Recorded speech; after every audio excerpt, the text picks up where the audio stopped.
awkward would you be to introduce yourself? Okay, my name is Abdulrahman. You can call me Abdul. I'm a transport planner currently working for a Finnish company called WSP. Oi, like they say it in Finnish. Yeah. I don't know. I've been working in transportation for 2 years now.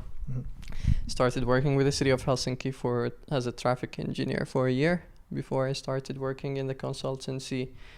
And before that, I did my master's in spatial planning and transportation engineering. I think you know what we were going to talk about because you were the first person that I contacted when I had the idea for this video and I remember what I said. I said that why do you think that sometimes when we expand the roads that we have, we also have worse traffic. So rather than improving the traffic, we are worsening the traffic somehow. And you introduced me to this concept of Braess Paradox. Braess Paradox? Yes. So would you like to comment on that? Yeah, well, I don't know, but sometimes it seems like we have the answer to the wrong question, I would say. By expanding the road, we would assume intuitively that people would have more space to have their cars run on those very high highways with multiple 10s. Are they 26 now, I've heard, in some cities? Yeah. 26 lanes, Yeah. two-way direction. Very big space for cars, but still, we're facing very high congestions in very major cities, not only in the US, but also in the eastern part of the world. I assume in India. Yeah, that is where it all stemmed, like this whole idea of this video stemmed, because I have this very particular junction of road. No, it's not really a junction, but like a stretch of road, which used to be like I grew up going through that road back and forth. So I've seen that road grow from like 4 lanes into 32 lanes. Wow. It has 32 freaking lanes. And I know I was a child because it started it was a 4-lane road when I was like 10 years old or maybe even 8 years old or something like that. It was way back in 2002, 2004. And my more teenager, early adult memory says that it's always been like a 32-lane road, and it's always been just hellhole for like vehicles because you just can't go through it. I grew up like traveling through that road, like I mentioned, and I've seen traffic get worse and worse and worse. There was a brief phase in the middle wherein we had like toll booths in that 32 lanes, like all of those 32 lanes. So there was like a big halt in the middle of it, and it created it just like compounded the traffic that we had. But it's since then it's been taken away just because it was so bad. So was this your daily commute? Or? It was not my daily commute, but it was a very frequent commute because you could say that it's like traveling from like a suburban place to a much more like a cityscape, like a city place. So you would, if you had to it would be like once a weekend for like meeting your friends, hanging out with your friends and stuff like that. Okay. And this was before the time that metro was a thing. So Delhi has good metro now, but back then if you want to reach that place, you didn't have metro, you didn't have a lot of public transport, like reliable public transport. So taxis and cars were your only option. Okay. And I think that is where I felt very I remember having to deal with that every single time I went through it. And it just it had me fascinated. It was more of a frustration than a fascination. How did it get so bad? What really happened? And how did we go from 4 lanes to 32 and worsen the traffic there? And that's where I think when you introduced me with the concept of Braess Paradox, I was able to at least make sense of it theoretically. If you can elaborate a little bit on what's Braess Paradox and how do you use it when you're planning for roads, like city roads and stuff like that? Well, okay, so basically this paradox has a mathematical background. It's from Braess's who's a German mathematician who kind of created or discovered this paradox. And the paradox, simply put, says that if you create a highway shortcut within a simple network of highway connections, trying to add more capacity for the road, it will actually lead into more congestion and more bottlenecks rather than basically improving the flow of your traffic. And the reason of that is that basically if people started rationally taking the highway that leads into less travel time rather than taking their normal route, which in an equilibrium state they would have been doing for a long time, then it will ultimately lead into ruining the whole network. So it basically builds bottlenecks into the rest of the network. And then when it's super complicated network of roads, then it's really hard to distinguish which highways are making most of the bottlenecks within your network. So yeah, basically it says that maybe you don't have to build the highway to make the congestion better. In most cases, yes. Will it be fair to say that this paradox exists because people are selfish and they want the best for themselves and not for the rest of the passengers on the road? I don't think we are to blame people. Okay. It's intuitive that if you find a less traveling time highway, you would really take it.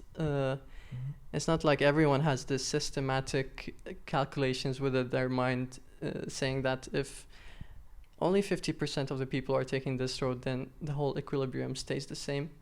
But no, people would just take the lower travel time shortcuts in that case. But I don't think it's selfishness, no. I think it's pure human behavior. One thing to add on the paradox, I think this is also assuming that there is no more traffic being added to the network.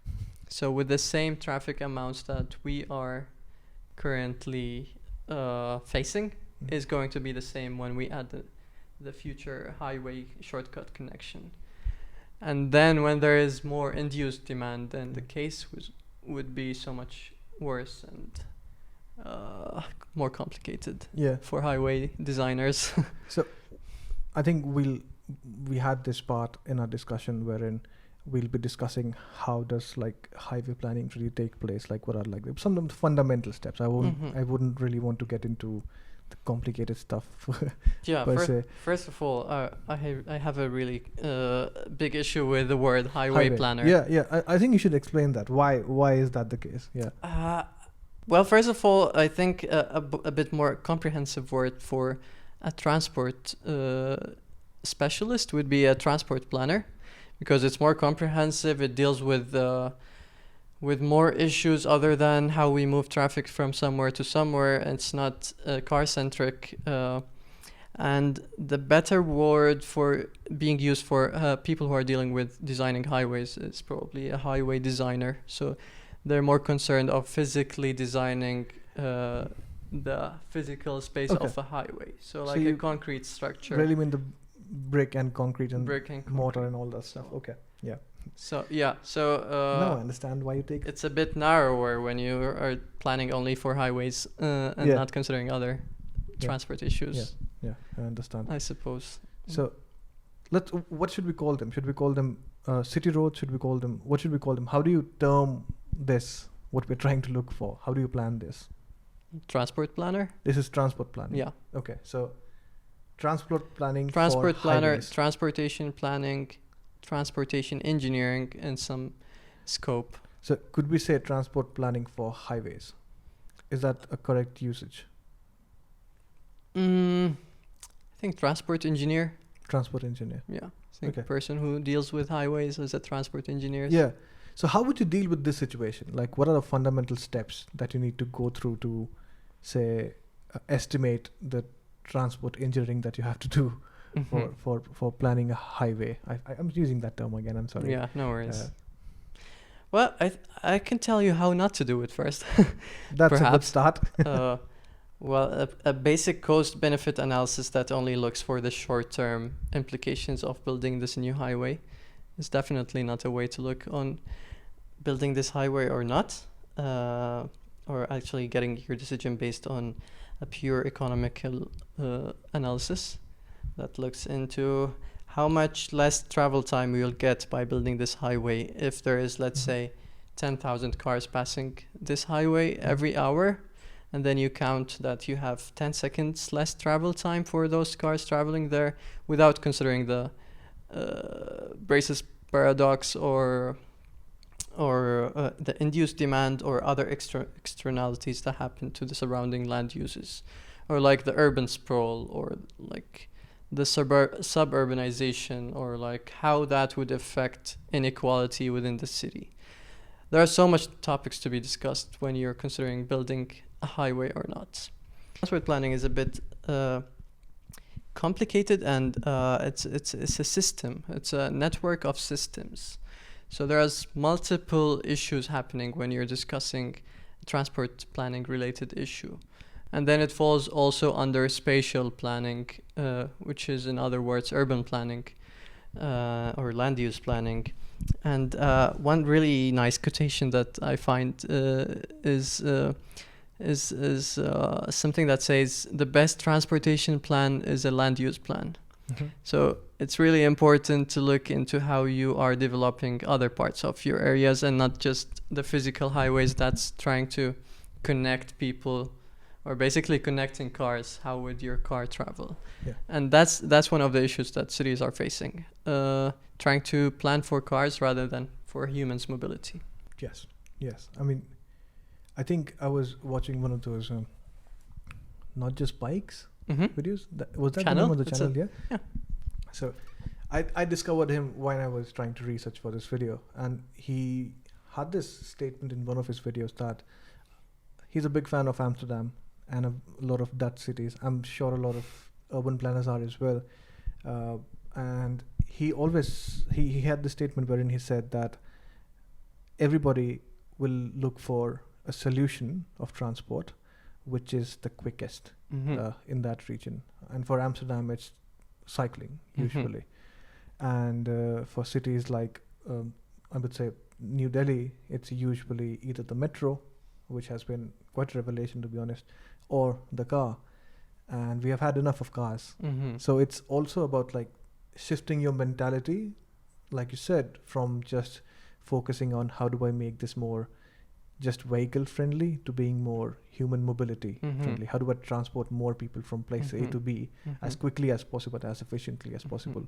And then there will be an equilibrium altogether between all these modes of transport. Is that a correct statement to say? That's actually quite correct. I think the word mobility is being used more than transport nowadays in the urbanite little world, people discussing urban issues.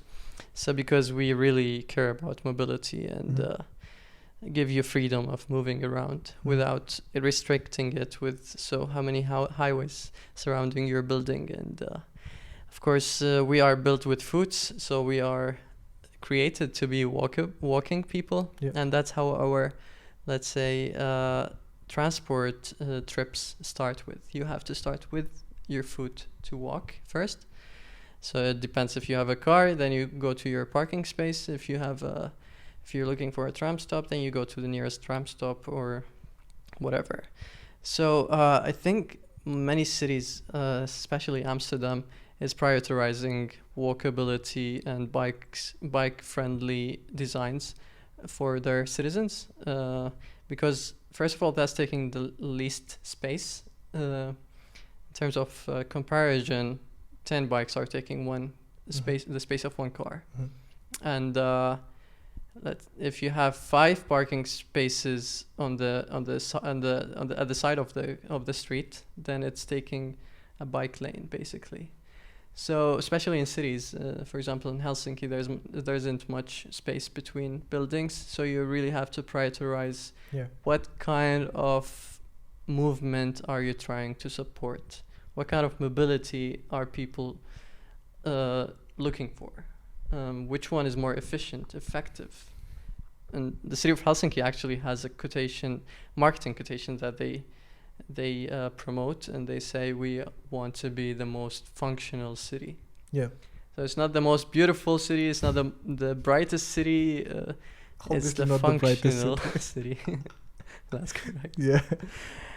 So yeah, in terms of mobility, that's how it goes. Yeah, it's just a shift in priorities as to what you prioritize when you're planning. Exactly. Yeah. It's usually you're starting, when you're building your transport plans, you're starting with your values, with your goals, and then you're trying to develop your policies accordingly. Yeah. And it's not only your engineering background, which we have been facing really dramatically in the eastern side of this world. I think I used to live in Doha for 20 years, and I've seen the expansions of road highways with multiple levels, 3 highway levels, freeways coming into the city center. And it's really not helping with the surrounding areas. Livability really goes down.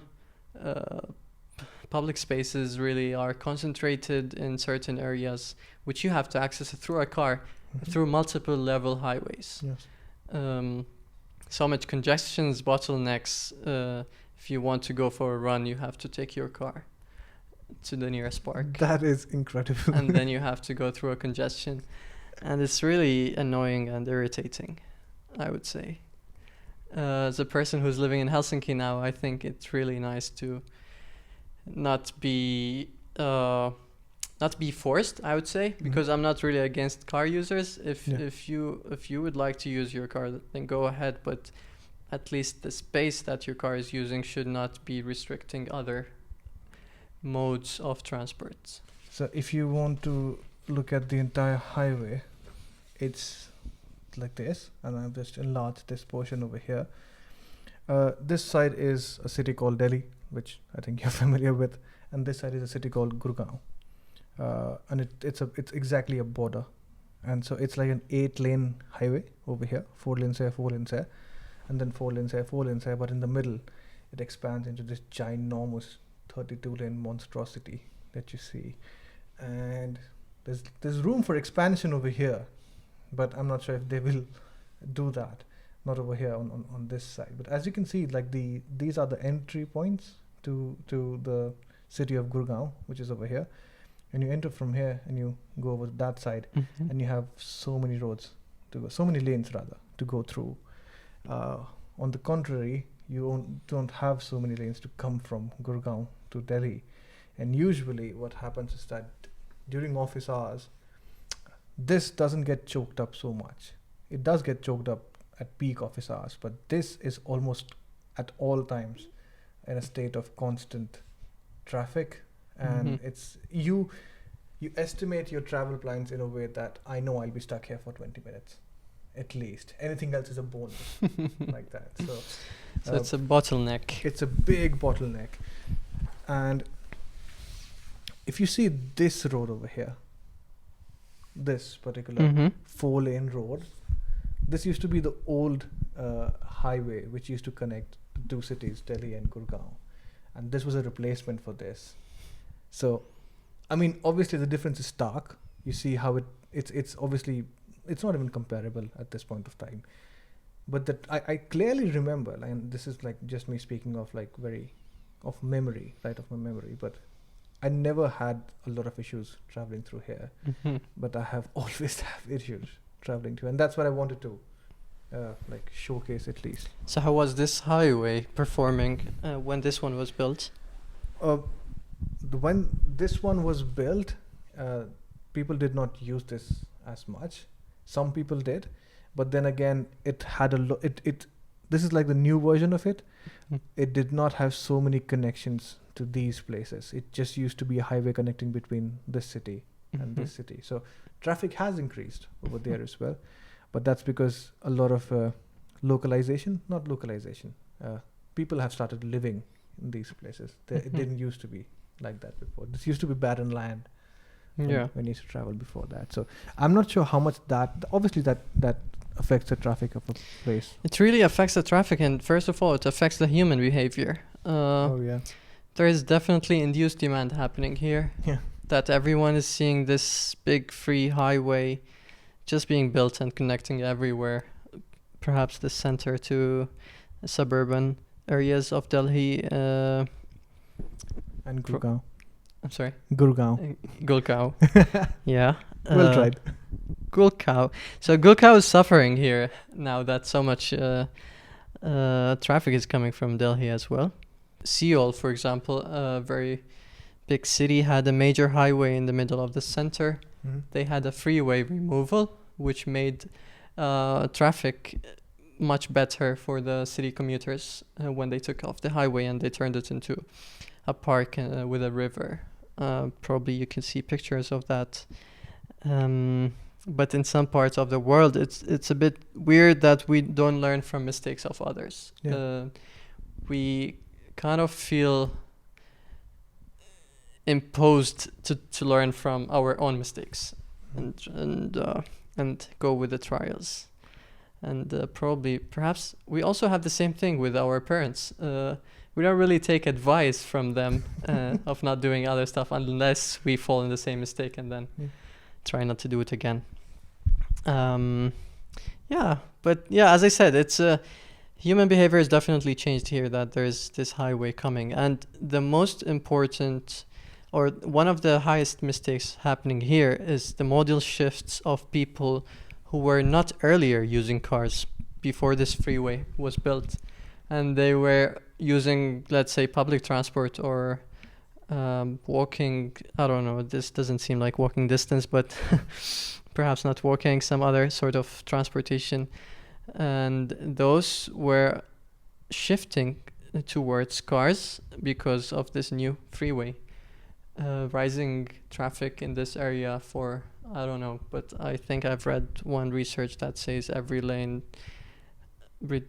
increases the traffic like 5 or 6%. So you're telling me highway. that, I'm sorry to cut you in between, but you're telling me that making a highway like this actually makes people buy more cars? That's correct. If the travel time is shorter and people will intuitively just transfer mode shift into having their own car, because apparently it's successful for a short term, maybe 1 or 2 years, but then it gets so much worse than it was before. How do you incorporate, I'm assuming you incorporate human behavior when you're planning for urban spaces, when you're planning for transport, when you're planning for cities in general? Yeah, well, social sciences in general are very important aspects when considering any transport planning plan or new project. Since I said it's a very multidisciplinary, so it's really connected to different other disciplinaries, including economical ones or social ones or even different engineering ones. But human behavior specifically, in the case of, as I mentioned before, induced demand. So when you have more space, intuitively humans are transferring into this shortcut and trying to use it more. If you build it, people will come. If you make driving a car cheaper, then people would transfer into having a car. If you make it harder to travel with a car, if you make public transport cheaper, then people would rather use public transport. Or like the same thing goes with bike infrastructure, with walkability, and so on. So human behavior is really an important aspect, which I would assume highway engineers have not considered when planning those very big highway projects. In Helsinki, let's talk about Helsinki for a second. Suppose there's a plan of making a freeway or a highway. Mm-hmm. What's the usual process? As in, I know in India, there's a lot of miscommunication between different departments, even though it's like making a road, as simple as that. But there are, like you said, many departments involved. Yeah. So in Helsinki, if something like this is about to happen, they're planning to make like a 16-lane highway. Mm-hmm. Do they consult the urban planning or the transport planning people first, along with the highway planning people, like highway construction, civil engineers basically? Mm-hmm. Do they have to work together, or do they just work separately and then just present a combined result or something like that? Well, usually things starts from urban planners. Those are the more strategic planning people working within the built environment department of the city. But also at that stage, there are transport planning specialists who are working at this strategic level already. So it's a very integrative approach from according to my knowledge with the city of Helsinki, how it works. But since you brought this case of Helsinki, there's actually a similar case going on currently in Helsinki. They are trying to build a tunnel that goes from the southern part of Helsinki. To Estonia. Not to Estonia. No? It goes from Jätkäsaari, travels from the southern harbor all the way to Sornainen. Oh, okay. So it's not a very wide 32-lane tunnel, but it's only four lanes. That travels all the way a bit to the north. And this idea has been put on the table for like 5 or 6 years now. Every few years when there's a new elections happening, then this it comes up again. It comes up again. Yeah. But it has been rejected for multiple reasons, for social reasons, as I mentioned, and also with the induced demand. When it's considered, then it's also adding more traffic out upstairs, not only underground. So the traffic is not really vanished when it's put underground. Obviously. While there is more induced demand coming towards the tunnel and outside the tunnel. Yeah. Making more traffic upstairs as well. That makes sense. But also in the 1970s or 60s, I'm not sure, there was a plan for Helsinki highways, which basically built multiple highways passing through the center, connecting east and west. Okay. And this plan was proposed by an American consultant company. Yeah. Obviously. Thankfully, it was rejected finally by the city officials. But if it would have happened, we would have seen so much changes with the city. Yeah. It would have really reduced the livability of the city. Some of the signs of those changes actually happened in cities like Amsterdam, for example. They have bulldozed multiple residential buildings to build highways and wider streets for cars, when people were expected that everyone is going to own a car and travel with a car in a modernized world like the US. But there was protests against those developments, and people were against it. So it was a people movement that stopped the highway constructions from happening, and they were supportive of more bike friendly streets and pedestrians. Yeah. Unlike the US. So yeah, it's different. Cities have faced similar issues, like in New Delhi. Some of them were not successful, others were. Like Houston, I think there's a bigger highway. Also, recently they are removing those highways. For example, Boston, I think they have took off a bigger highway in the center, but probably they have built a tunnel that goes underground in Boston. So yeah, but it's a very complex issue, and we shouldn't really consider highway engineering really like separately, and rather discuss the full transport issue. So usually cities, it's really simpler to put your fundings on highway projects, and it has a relief for the traffic for a short time, but then comes the bigger monster. Debate is coming up with those autonomous vehicles coming into. I was going to go to that. This the scene of mobility and transportation, and I think now people are more experienced with dealing with a new technology coming into the scene as urban planners and transport planners. So what is your opinion on autonomous vehicles as a transport engineer? How do you see them? Do you see them as a positive? Do you see them as a negative? I think they should be discussed as a case related. So if it's to help the disabled move around the city, then It's really nice. But if you're trying to solve traffic congestions with autonomous vehicles, then it's definitely not going to help. So, I mean, this is just from somebody's point of view who's working on autonomous vehicles. But at the same time, I'm obviously have a bias because I'm like my research is towards autonomous vehicles. But what I wanted to really know from you, like you get your opinion on this, is that suppose it's the Braess Paradox, and we have the issue of people taking the route, interconnecting the two roads. If we have autonomous vehicles who can communicate with each other, don't you think that we can avoid getting to that critical density wherein the traveling time increases when taking that second route altogether? Well, there are two things to this. I think the first thing is that it's really way ahead of time to talk about full autonomy. Yes. And that is I've seen researches yes.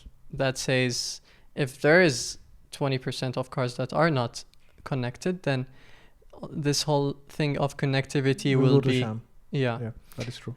And then the other thing is that with basic geometry you have limited space.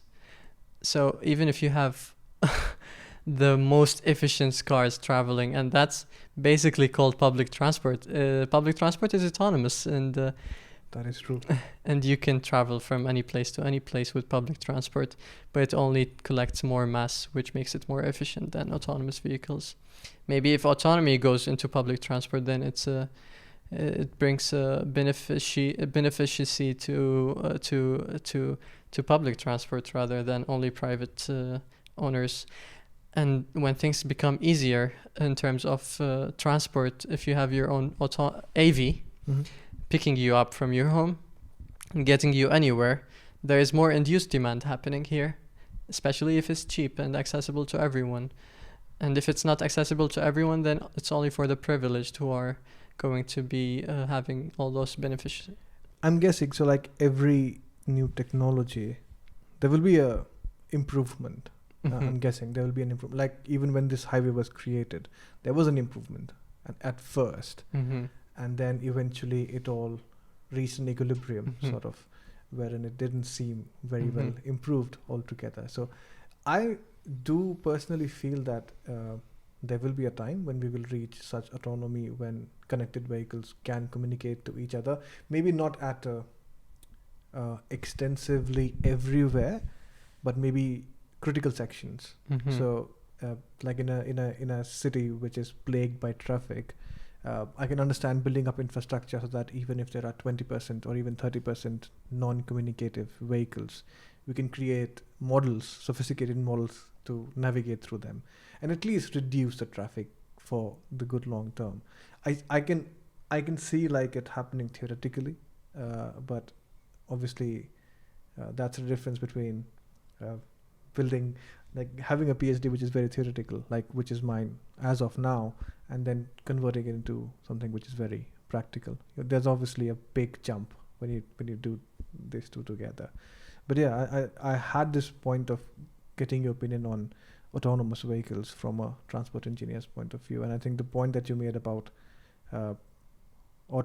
creating more autonomous public transport vehicles, having them pick up more mass or mass of traffic rather, that will be much more beneficial as compared to just having autonomous vehicles as of now in the foreseeable future at least. And don't forget the parking space that we need in the city for those roaming around autonomous vehicles looking for passengers to pick up. Yeah. If we're saying that everyone is using AVs in the city, then you need those big levels of parking spaces, because I don't see all those AVs just traveling around and waiting for someone to pick up. Yeah, basically like an Uber driver, but you can't multiply thousands. Exactly. Honestly, you can't stack them up. You need space. Yeah, exactly. So basic geometry doesn't go well with how the city is working. Yeah. I've been a little fascinated about how speed limits are decided. I'm guessing that's a different video altogether. But because a lot of times, especially in Helsinki, since I don't commute in office hours, I find myself just ogling at speed limits and thinking, who decided this to be a 60 km per hour road? it's a 6-lane road. It's a 8-lane road. Yeah. Why is it 60 kilometers per hour? I get it.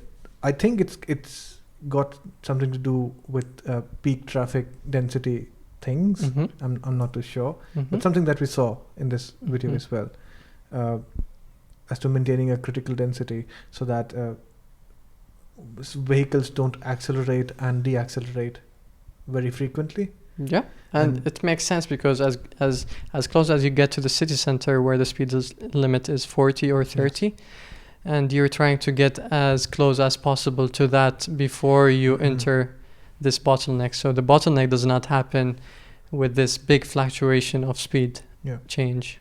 So it's all about mitigating the differential that we have in terms of acceleration and deacceleration before we reach a place which is inevitably a bottleneck. That's right. What else can we do at an individual level to mitigate traffic, like to get through traffic?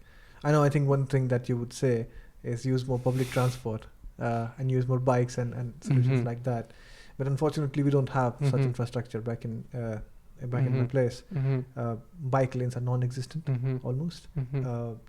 Buses are not very safe, and I think the only public transport that's left is metro, which is very efficient and very reliable as well.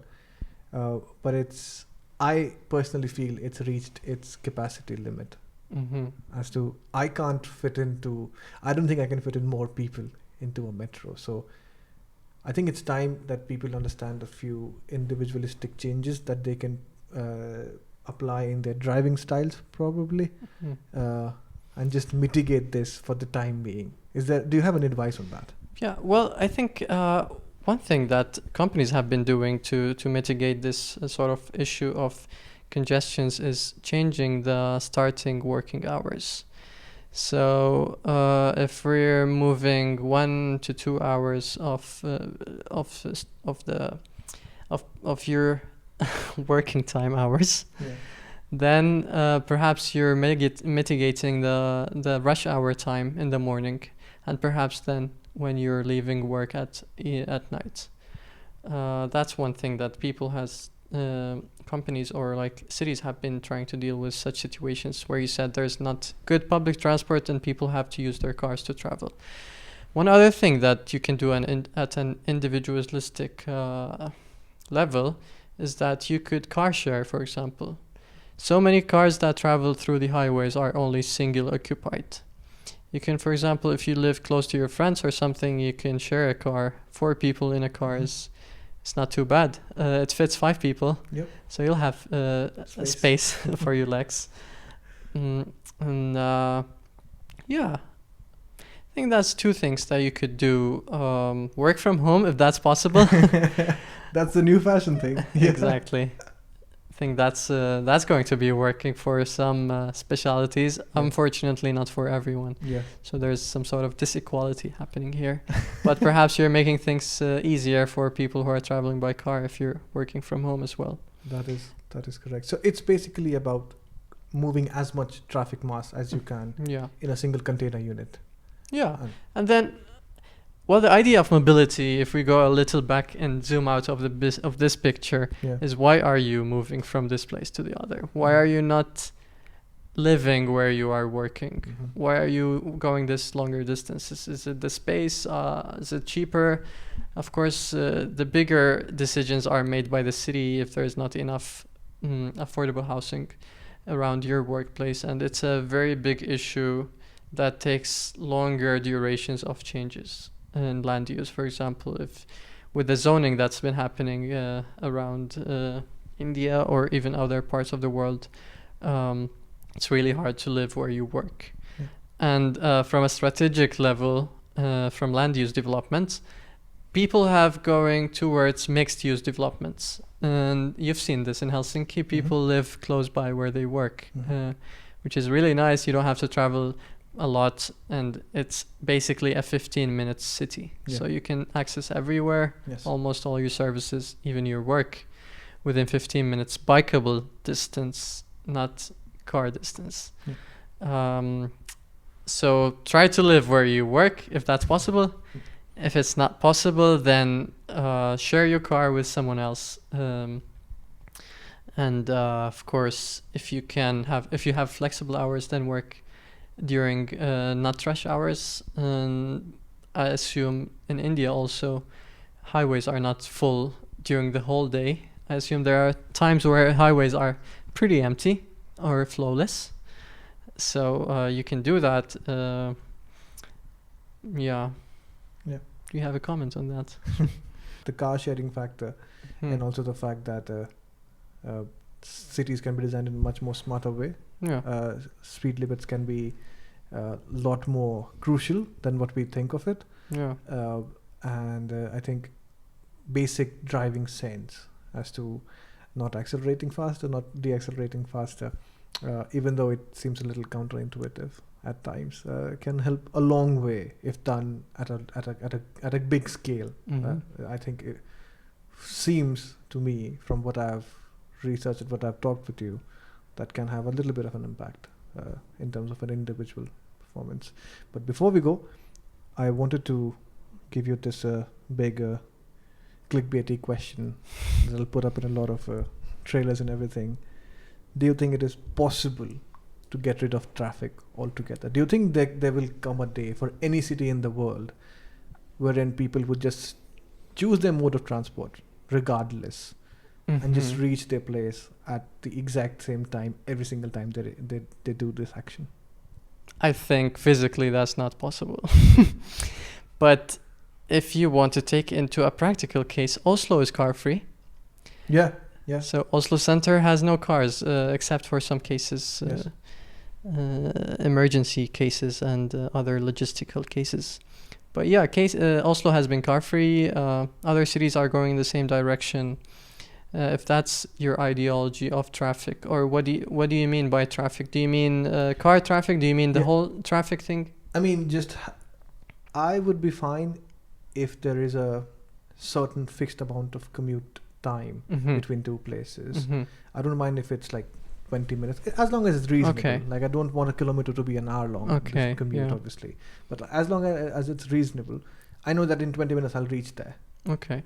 Well, I've heard with all those changes that Amsterdam has been facing against car drivers, if you would say, with all those bike infrastructure, walkability, lane reduction, highway, freeway removals, and so on, Amsterdam drivers are one of the happiest drivers in the world, actually.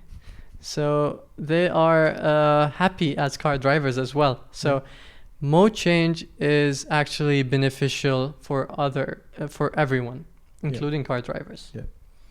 So not everyone is using their cars, and rather other public transport. It's transportation. so strange. It's so strange to talk about traffic, because every single time you get a sense that it's intuitively, it shouldn't be this. Like Amsterdam is prioritizing bicycle people and cyclists rather, and pedestrians, and it's public transport over vehicle owners, over car owners. And then you say that the car owners over there are like one of the most happiest drivers around the world.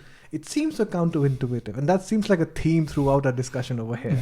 The traffic is very counterintuitive. Okay. So I think it's time that we stop outsmarting traffic and just managing it to the best of our abilities that we can. Yeah, I agree to what you have said. Well, technologies are happening, but they are not always the answer to our questions.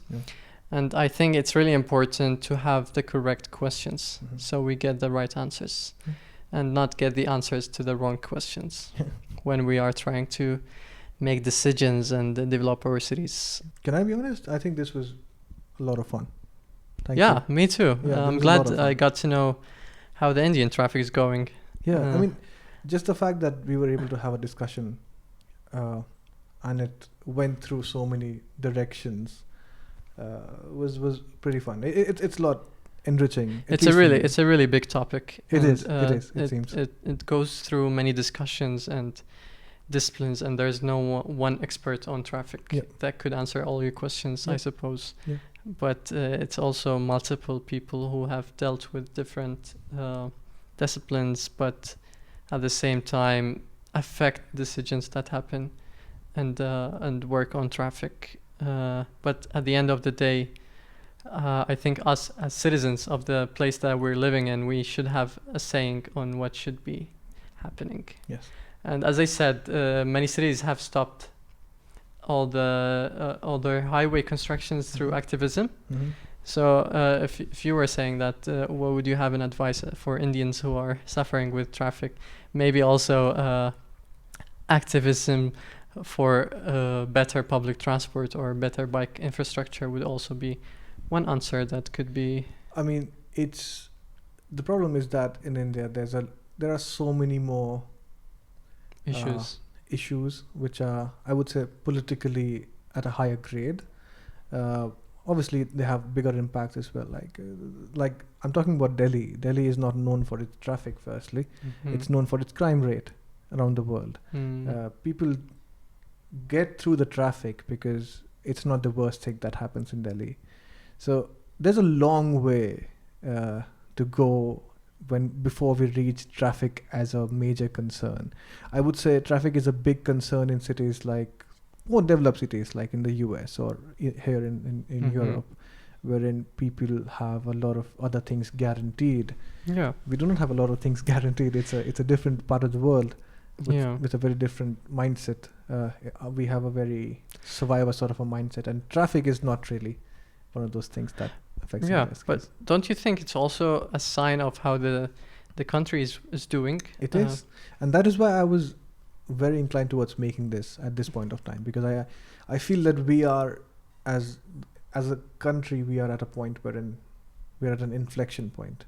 This is now we have put in a few what's those things called, agendas, as governments. Our government has put in some agendas which are towards education, which are towards literacy, towards the global overall benefit of citizens. So I know there will be eventually a time when traffic would be a major concern. Right now it might not be. Right now people might just sit through it because it's just part of their life. But I feel it's really important not to discuss traffic as traffic, but rather than human mobility. It is. And I think that's a more important topic to be discussed. Yes, I think that's one thing that I really took away from today's discussion, is that discussing about human mobility is of far superior is of far superior importance rather than just discussing about traffic and cars. Yeah, makes sense. Sounds good. Thanks, man. Yeah, thank you very much for inviting. Yeah, hope you had fun. It's been really nice. Are we good with timing?